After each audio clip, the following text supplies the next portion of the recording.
విద్యాశాఖ మంత్రి నారా లోకేష్ గారు మెగా డిఎస్సి మీద జగన్మోహన్ రెడ్డి గారికి చర్చకి సవాల్ అని చెప్పి సవాల్ విసిరారు కదా, దాని మీద మీరు ఏమంటారు? ఎందుకు జగన్మోహన్ రెడ్డి గారు చర్చకి సిద్ధం అవ్వట్లేదు? నారా లోకేష్ గారు నిజాయితీగా డిఎస్సి అక్రమం చేయలేదు అంటే ఆయన కూడా వచ్చి బయటకు వచ్చి జగన్ తో పాటుగా, జగన్ తో అవసరం లేదు, మా మంత్రులు ఉన్నారు, మా పెద్దిరెడ్డి రామచంద్రారెడ్డి ఉన్నాడు, మా ఎమ్మెల్యే విరూపాక్షి గారు ఉన్నారు, ఇక్కడ ఉన్న ఎస్పీ మోహన్ రెడ్డి గారు ఉన్నారు, వీళ్ళతో సిద్ధం కామని చెప్పండి. ఫస్ట్ మీరు తప్పు చేయనప్పుడు తప్పు చేయనందుకు ఎందుకు మీరు రాండి ఫస్ట్. ఇప్పుడు మా ఎమ్మెల్యే గారు ఉన్నారు, విరూపాక్షి గారు, ఒక బీసీ ఎమ్మెల్యేని ఇంత నిర్బంధంగా పెట్టినారు. ఎందుకు పెట్టినారు? ఒక మహిళా దుస్తులు చింపినారని చెప్పి మాట్లాడినారు. ఒక మహిళా దుస్తులు ఎందుకు చింపుతారు? వాళ్ళ భర్త చింపితే ఇవన్నీ కేసులు 3 కేసులు పెట్టినారు. 306 పెట్టినారు, ఒకటి SC ST అట్రాసిటీ పెట్టినారు, ఒకటి కారులో ఉన్నటువంటి రాడ్లు అవి ఇవన్నీ పెట్టినారు. ఇవన్నీ అనవసరమైన కార్యక్రమాలు. మా జగన్మోహన్ రెడ్డి గారు వస్తున్నారని చంద్రబాబు గారికి భయపడి ఎన్ని చెక్ పోస్ట్ పెట్టినారు. దేవనకొండ ఉంటే 6 చెక్ పోస్టులు పెట్టినారు. దేవనకొండ టర్నింగ్ అంటే దగ్గర 67 కిలోమీటర్లు. ఇటువంటి వ్యవస్థ అవసరమా? మా జగన్ సార్ సీఎం ఉన్నప్పుడు ఇటువంటి కార్యక్రమాలు ఎప్పుడైనా చేసినాడా? ఒకసారి మీరే తెలియని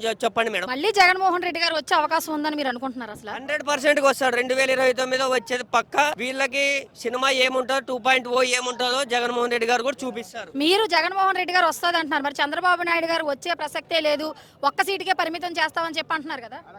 మేము ముగ్గురు కాదు, మేము ఒకటే సింగిల్. వీళ్ళు ముగ్గురు వస్తారు. ముగ్గురు వస్తే ఏం చేస్తారు? మొన్న ఏదో ట్యాంపరింగ్ చేసినారు, ఈసారి ట్యాంపరింగ్ చేసే పరిస్థితి లేదు. ఓడిపోవడానికి సిద్ధంగా ఉన్నారు వాళ్ళు. పవన్ కళ్యాణ్ ఎక్కడ పెట్టినారు? హాస్పిటల్లో పెట్టినారు. పవన్ కళ్యాణ్ ప్రశ్నిస్తాను ఎక్కడ ఉన్నాడు? సుగాలి ప్రీతి తల్లి ఇక్కడ వచ్చింది. ఆమె కేసు నేను ఫస్ట్ గెలిస్తేనే క్లియర్ చేస్తానని చెప్పినాడు. ఈ రోజు చేసినాడా? ఆమె కూడా వచ్చింది, వీల్ చైర్ లో వచ్చింది కదా. ఆమె చేయొచ్చు కదా, ఆమెకు న్యాయం చేయొచ్చు కదా మేడం. చెప్పండి, మీరే చెప్పండి. మరి జగన్మోహన్ రెడ్డి గారు వస్తే మరి అరాచక పరిపాలన ఎక్కువైపోతుంది, రాష్ట్రం సర్వనాశనం అయిపోతుంది అని అంటున్నారు కదా, మరి దాని గురించి తల్లికి వందనం ఎవరు పెట్టింది మేడం? తల్లికి వందనం పెట్టింది ఎవరు? జగన్మోహన్ రెడ్డి గారు. విద్యా దీవెన ఎవరు పెట్టింది? జగన్మోహన్ రెడ్డి గారు. మరి చంద్రబాబు నాయుడు వచ్చినాక, జగన్మోహన్ రెడ్డికి 5 సంవత్సరాలు ఇచ్చినాక తల్లికి వందనము ఇవన్నీ కార్యక్రమాలు చేయడం చంద్రబాబు నాయుడు. ఇప్పుడు పెన్షన్ విధానం ఎవరు చేసింది? ఇంటింటికి వాలంటీర్ వ్యవస్థ ఇచ్చింది ఎవరు? వాలంటీర్ వ్యవస్థకి డబ్బులు ఇస్తామని చెప్పింది ఎవరు?